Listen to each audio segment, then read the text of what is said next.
The Casa Moderna restaurant in Panjim was gutted in fire on Wednesday morning. Luckily, no casualties were reported. The source of the fire is yet to be determined and further investigations are on. जाके बोला है तुम्हारा अंदर से धुआं निकल। हाँ। तभी हम नीचे आया सुबह कितना बजे 7 बजे हाँ आया था तो आया था हम लोग पीछे गेट से खुला सिलेंडर वगैरह सारे बाहर निकाला। आपने नहीं निकाला? हम लोग लड़का लोग निकाला। निकलने के बाद पानी जितना हो उतना मारा तो उतना हल्का पानी से थोड़ी आग बुझने वाला है।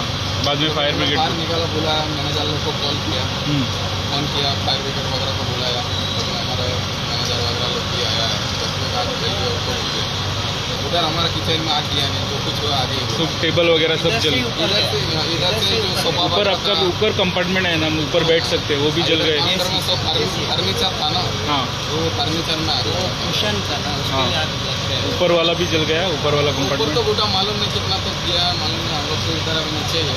Sakun Gowdy for Herald TV.